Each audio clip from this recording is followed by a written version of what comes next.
TV La Capitale, la chaîne des régions.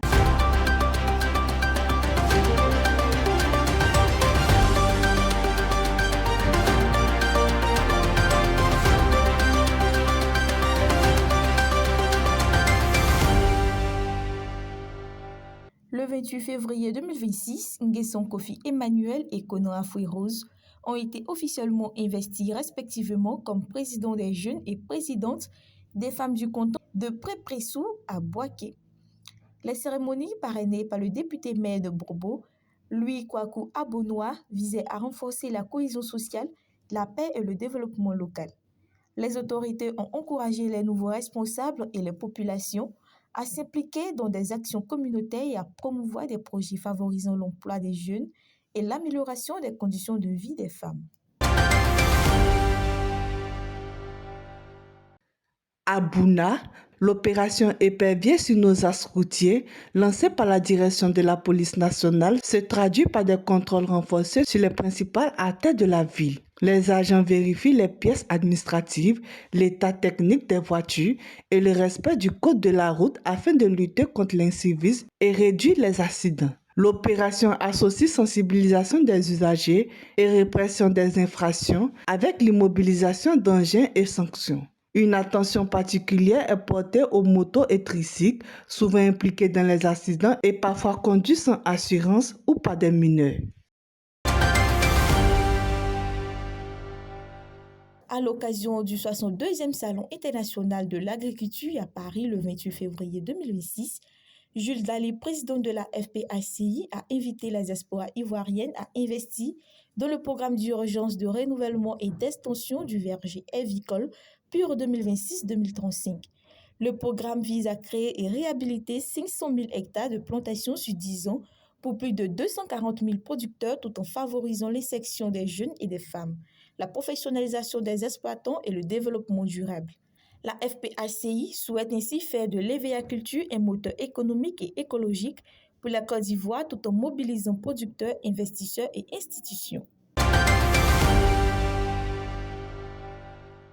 Des responsables des services publics, parapublics et privés de Saint-Fra ont pris part le lundi 2 mars 2026 à une communication sur la présence au poste, l'assiduité et la ponctualité à la drainate. Animée par le secrétaire général Crékoumou Clément, cette rencontre s'inscrivait dans le cadre de la conférence mensuelle des directeurs et chefs de service. Le conférencier a rappelé que ces principes, prévus dans le statut général de la fonction publique et le code du travail, contribuent à la continuité du service et à une meilleure organisation du travail. Le préfet de Saint-Fra, Kwame Boaki, a salué le choix du thème et a souligné l'importance de ces valeurs dans le bon fonctionnement des services. Le 3 mars 2026, la Direction régionale des ressources animales et halieutiques de la ME a organisé une réunion de sensibilisation à Adzopé pour informer les cuniculteurs sur la maladie hémorragique du lapin récemment détectée dans la région. La directrice régionale a rappelé les mesures de protection et invité les éleveurs à participer à la campagne de vaccination gratuite à partir du 5 mars. Le préfet Dr Zana Koulibaly a présenté les symptômes et insisté sur la surveillance régulière des élevages pour prévenir de nouvelles pertes. Les contribuables et opérateurs économiques du département de Daloa ont été invités à s'approprier la facture normalisée électronique, principale innovation fiscale pour l'année budgétaire 2026. Présentée lors de la rentrée budgétaire organisée par la Direction régionale du budget et des finances du Haut-Sassandra, cette mesure vise à renforcer la transparence et l'efficacité de la collecte des recettes publiques. Selon le chef des services de l'assiette des impôts de Daloa, Ouattara Aboulaye, la facture normalisée électronique correspond à la dématérialisation de la facture normalisée instaurée en 2005. Son extension à toutes les transactions doit permettre de lutter contre les fraudes fiscales et d'améliorer la traçabilité des opérations commerciales. Le 3 mars 2026, la directrice régionale des transports du Guémon, Bintou Tioté, a lancé à Diokoué la 38e édition de la Semaine nationale de la sécurité routière. L'initiative vise à renforcer les usagers au respect du code de la route dans le cadre de l'opération Tolérance Zéro, en insistant sur le port du casque, la limitation de vitesse, l'interdiction de l'alcool au volant et la validité des documents du véhicule. Des séances d'information et de distribution de support ont été organisées.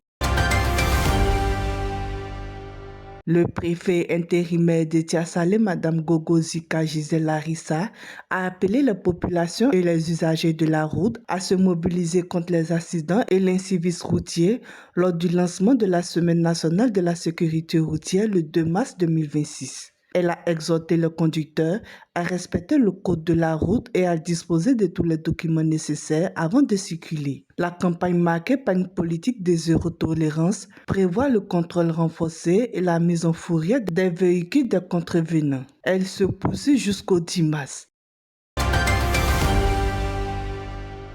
Des forces de l'ordre et de sécurité de Tengrela ont pris part le 3 mars 2026 à un atelier de renforcement de capacité sur la lutte contre la fuite des produits agricoles, notamment le coton, l'arnacade et le karité.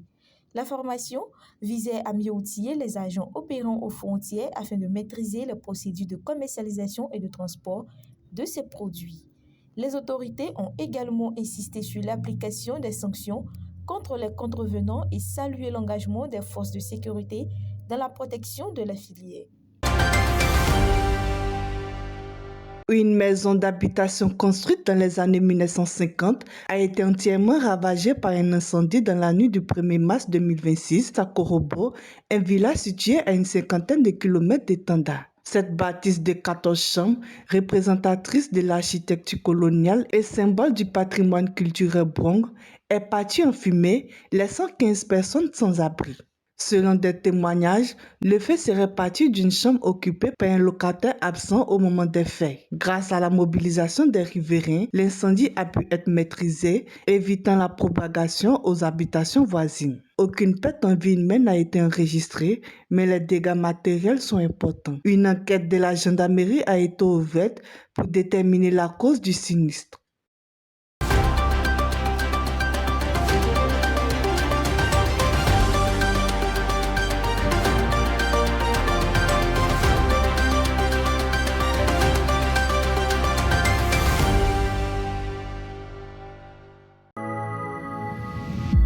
TV La Capitale, la chaîne des régions.